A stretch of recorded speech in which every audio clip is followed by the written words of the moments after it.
What's up, guys? You know who it is. Kurt Ninja MMA. Really late, last-minute breakdown, but I think what is the morning for you guys if you're in the States. You should have time to get some bets in if you want. I'm sure you already got them in, but this is just a little something. Get a little extra. Maybe you don't have your bets in. Maybe you want to wait. You had them. Maybe you want to sprinkle a little something extra. That's neither here nor there. Here's my little breakdown for this stuff. It's going to be short and sweet. I'm going to ramble. Might miss some stuff, but that's neither here nor there. You can see my picks on the page right here. Now, these are picks. They're not bets. I put them on my Instagram, and I already told you guys you might want to sprinkle some dogs here, okay? Now, so let's go through the whole card. Let's just real quick. Alating versus Kroom. I've already talked about this in my previous video. Now, I think the overs for this is really good. I think it's going to go decision. Kroom did look really skinny. He always looked really lanky, but coming down to 135 didn't look really bad, but he did look noticeably thin. Like, he looked at his cheekbones, so that's only a little concerning, but I do think he should be able to last. I mean, I'm not really seeing a finish necessarily here. Hopefully, Kroom will be durable enough to keep going, and I think Alating is going to be back and forth, but I do favor Alating in this matchup. I think the overs with this would be really good. I think maybe over 2.5, like I said. This one and the Hughes versus Nunes fight over 2.5, a little parlay, or maybe just as a parlay piece, it could be good. But yeah, I'm leaning Alating. I understand people going for Kroom because he's as the underdog, and you know what?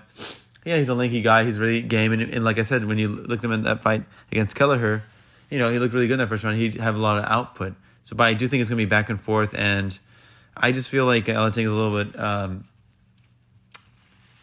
He's a little better. He's a little more sound, but like I said, I think Kroom is worth maybe a sprinkle on him. I think the overs are going to be good. Maybe even Kroom just by decision will be good.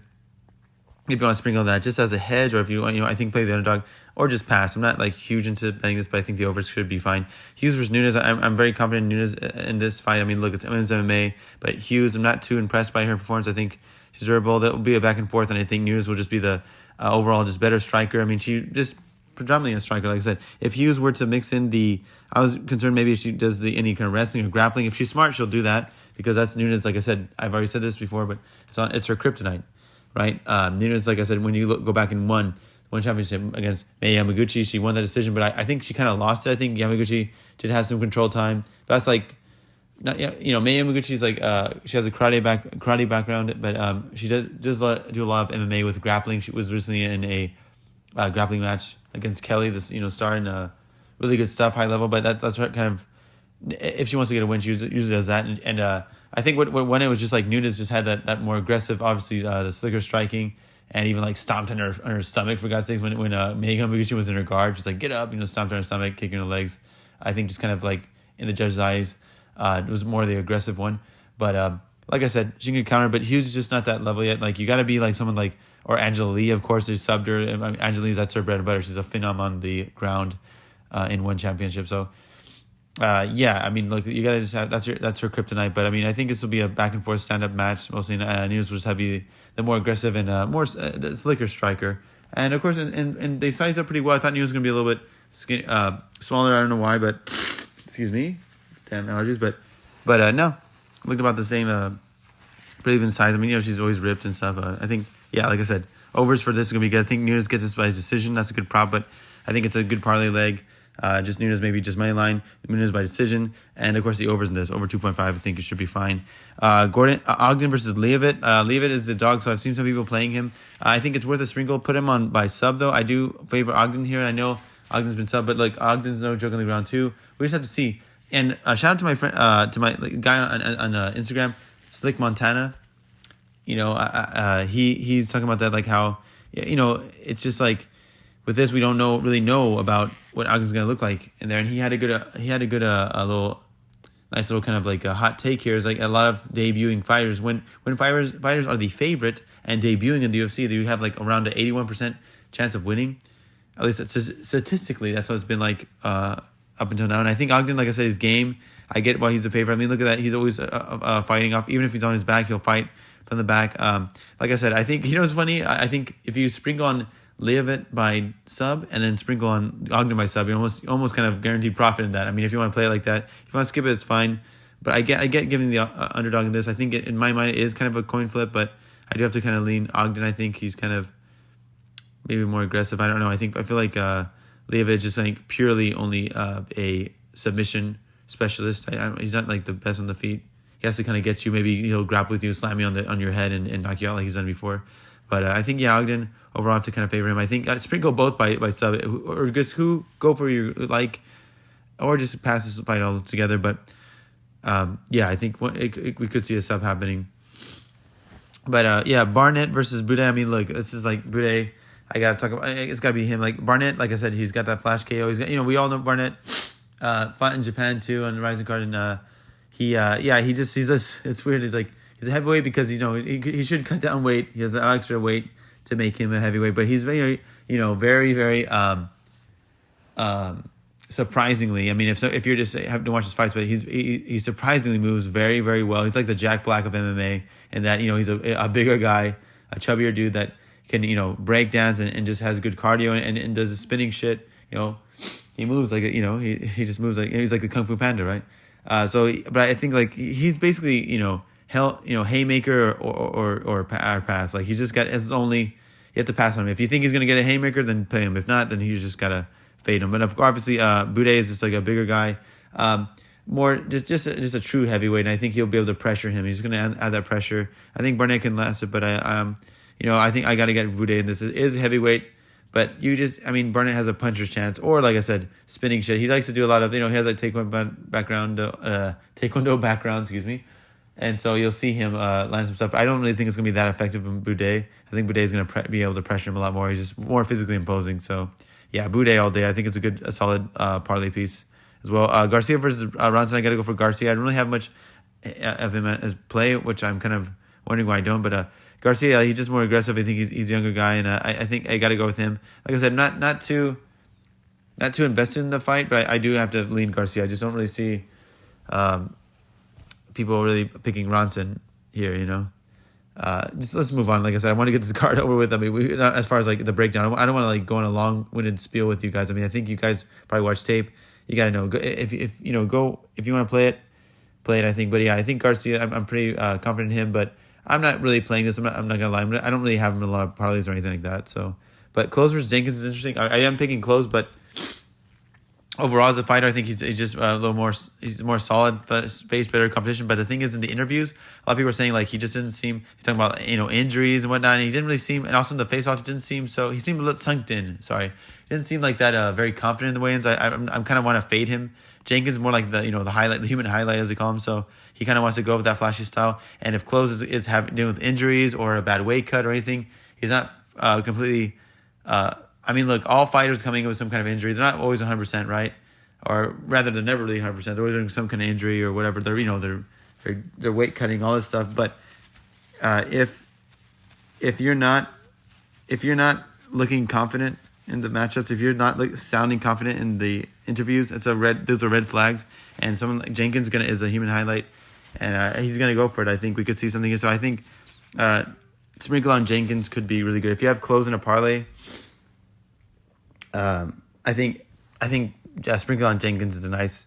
It would be good to do. I think just a little something, just in case, because he could put something out. He could land something. He's flashy. He's aggressive, and if Close is compromised in any way, Jenkins can take advantage of that. So be warned.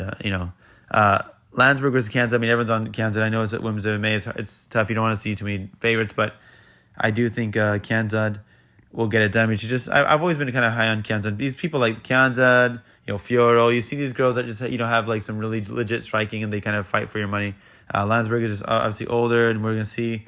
We question how she's gonna look back in the cage here, and against Kansas, it's a tough competition. So everyone's got to go for Kansas. I think she's a solid parlay piece, even just like a little too late parlay. It would be fine. I think she's good. Clark versus Knight. I got to go for Knight for this. Clark, he's a big guy, look good in the weigh-ins, but Knight is a very powerful guy. Not like the most. He's not gonna it's like his striking is nothing. How can I say he's. He still needs to kind of polish up the striking a little bit. But he's got that power. He's got that power, man. And Clark, we saw that as a crazy injury. But coming back, these fighters are tough, man. Where his jaw was basically, shattered. He's like, oh, that's surgery anyway. And he was on the stool saying, oh, that's surgery anyway. I'm going to get surgery anyway. Might as well keep fighting. Damn, I just respect the hell out of these fighters, man. But yeah, I got to go for, I think everyone's kind of going for Knight. I think he just kind of, it's just tough, man, when you have someone with that much power. Clark, I said, he's no joke. He's a big dude. These guys, these are big guys throwing in there, so you don't know what's gonna happen. But I would be, I don't know if fight. I can see a knockout, but I'm not quite sure if it'll go that way. I mean, like I said, Clark's very durable. I mean, look what happened. You guys' jaw broke and he still kept going. So, but yeah, I gotta go for Knight in this one. I'm not sure if it's a strong parlay piece, but yeah, I gotta side with Knight. Lazez versus Luce, I'm also going with Lazez here. I actually kind of want to parlay him a little bit. I think Lazez is a good fighter. He's got good competition. He's got a lot of wins. Look at his record; it's really good. Versus, I don't have too much to say on this. I think I'm kind of wondering why I didn't really parlay him enough to either. But I think he is worth a little parlay piece. Don't put him in everything, but I think he's definitely worth it. I guys favor Lazez here. If you disagree with me, I mean, just look at tape. Go look on YouTube if you want. You should have Fight Pass or something to rewatch the fights. But I mean, just you can decide for yourself. Gotta go with Lazez in this though. But yeah, Sabatini versus Lermy is a very interesting one, man. I've been back and forth this. Now, Sabatini is a big favorite, and I have him in a parlay, but I think everyone's got him in a parlay or two, right? At least. But I tell you what, man, this is a one. When I'm talking about hedging, Laramie, I'm telling you, TJ Laramie, I think, I've been saying this, it's worth it. I think Laramie by decision is worth that little prop is worth a sprinkle, man. Just like as a hedge, because I have Sabatini in a little parlay, but Laramie, like I said, I mean, Sabatini is just he's a sub master. I mean, I get it. When you see Laramie get subbed by Mariner when he was a huge favorite in that first round, I mean, it's like a lot left a sour taste in everyone's mouth. It's just a bad, you remember that shit, and it's not good. But I think Laramie, like I said, he's always used to being the smaller guy. He's very stocky. He's used to using that wrestling. It really impresses me how he uses his head to push you against the cage, and he'll get you down. And the ground pound is looking really great. His top control is really good. And even in the stand-up, because he's so used to having that shorter reach, that shorter height as well, obviously, just being the soccer fighter, he kind of works with, he's used to fighting like that. He's able to get in and he'll get out, right? He's able to mix it up, feint. But and it's funny thing is with Sabatini versus Laramie at the stare downs, they didn't look that much different. I don't know why. I just assumed that I think Sabatini was going to be a little bit more, maybe a slightly larger frame, and Laramie would be like the shorter, stockier guy. But I mean, Laramie didn't look too much smaller, and he obviously looked very stocky as usual. So I think, like I said, Sabatini, I get it. He's being in the parlay, I get it. He could get a sub, but I think sprinkling Laramie by decision is nice to kind of cover you. I think it's definitely worth a sprinkle, man. Do it, Bruno Silva versus Janan. I think Bruno Silva, like we all know about her. Like if you watch her fights, I mean, like starting to get someone like Fierro. I mean, that was a bad matchup. I had Fierro on that. Like I said, I'm high on Fierro. These stylist matchups. You gotta look at them. But so it wasn't surprising that she lost. I mean, yeah. Like I was bet on Fierro. She should lose that, right? Against that fight, but against Janan, I think it'll be a back and forth with women MMA, and I think Bruno Silva is gonna be like maybe less polished, but she's going to be landing with more power, and she's going to be more aggressive, and that's going to be big in the judges. Even on the face-offs, look how aggressive she was. That's her style.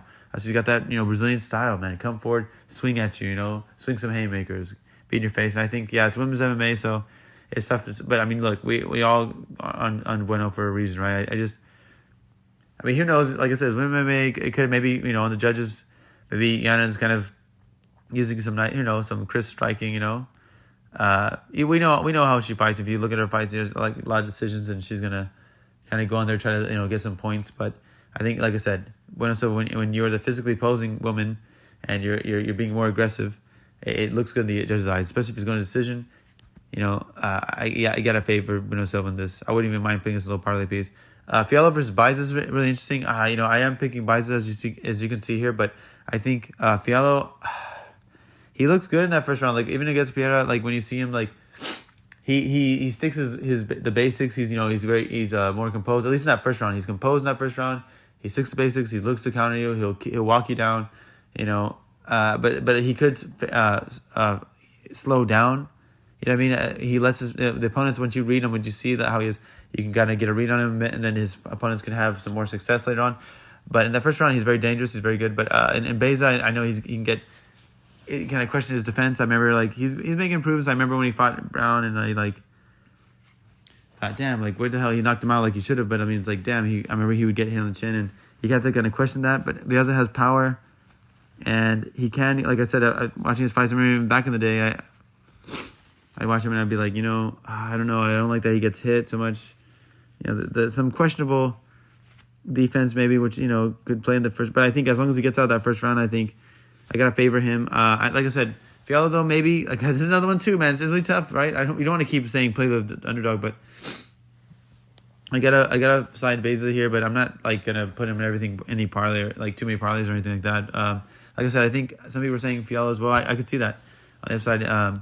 Yeah, I think shit. I almost feel like Fiala inside the distance could be a good one too. Maybe he gets a KO, maybe worth a sprinkle. But yeah, I gotta favor Bison this. I think he has that power, and yeah, he's gotta favor this. I mean, you gotta go with your gut. You gotta see what you're gonna go with, but yeah, I'm picking Bison this. Yeah, Rallo versus Omar Gaziev, yeah, stuff. Borrello is this guy with this crazy, tattoos.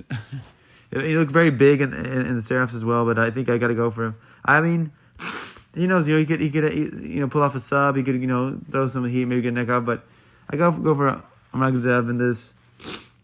I mean, you can go and rewatch their tape. But yeah, I just got to go for him. I'm not saying I'm going to put him every parlay, but I could see why some people are playing him, and I've seen a couple, like a 2-leg parlay would be nice with him. But yeah, not too invested in this fight, not gonna lie. And of course, Luque versus Muhammad. I think a lot of people are picking Luque. It's interesting because in the first fight, Luque was the underdog. Now he's a big favorite, but like minus 170, right? But I think Luque inside distance. Look, a lot of people are saying like the narrative is basically Luque is gonna get a knockout win like he did, or Muhammad's gonna get that control. And I think people are thinking that his last fight, like against Wonder Boy, it's like, look, Wonder Boy is just like very, we all know it's just, he's a traditional martial artist. He's a karate background, right?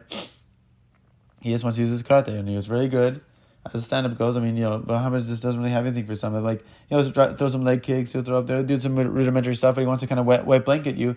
Luque is very dangerous off his back. He'll go for subs. And he'll also go, I mean, his striking looks crisp. The narrative back in the day, I remember Luque would be like, okay, we're worried about him in a brawl. That's why some people would say, I remember when he fought, excuse me, oh God, I'm going blank right here. But Mike Perry, some people were saying, oh, sprinkle on the dog. And it's true because we thought, Luque is just kind of, has had a tendency, I should say, to go into a brawl. He's more technical. He should be the more technical fighter, but the narrative is like, oh, he's going to get stuck in a brawl, and then Mike Perry can catch him. Maybe, but then we saw what happened. I mean, he rearranged friggin' Mike Perry's face. I think Luque is just, like I said, and he's gotten better and better. He's fighting good competition. He's a silent assassin. He's just very dangerous. Get the highlights. I can't go. I mean, look, I know a lot of people are saying, okay, maybe if you bet Luque, you're going to be so disappointed because you're going to watch that ticket burn as Muhammad just gets the control. But I just don't really see. I feel like because Luque knows this, and I think, yeah, Muhammad's made improvements, but he also is maybe fasting for Ramadan, right? Some people are saying, oh, maybe he's more technically sound, maybe he'll be better, but I feel like I just don't see it, man. I got to go for Luque in this. I know everyone is, but I think he's a solid parlay piece, actually, to be quite frank with you. I wouldn't mind putting in one parlay. I wouldn't say I'm putting everything, but I think Luque inside the distance. And if you're really that nervous about it, I mean, just go... excuse me, you could bet Muhammad by decision, because I mean that's like the narrative, right? Luque by finish or Muhammad by decision. That's how it's gonna go. But I gotta go for Luque in this. I think he's worth. Let's put him in one parlay at least, right? Or just money like a sprinkle on Luque inside the distance. That'd be fine too. So those are some of my bets, guys. I know it's like late. I'm not sure who's gonna watch this, but look, had to get it out there. Yeah, good luck with your bets. Mix these up, man. And yeah, don't forget to like and subscribe. Comment your thoughts on this. Share it. Hit me on Instagram as well. Follow that. I'm more active on that. And yeah, peace. Let's get some good money in, guys. Like I said, I talk to different people and try to see what they're thinking. Try to get some good bets going and all that. But no more of my long-winded talking, man. It's like I was just going. I'm late up here. Peace out, guys.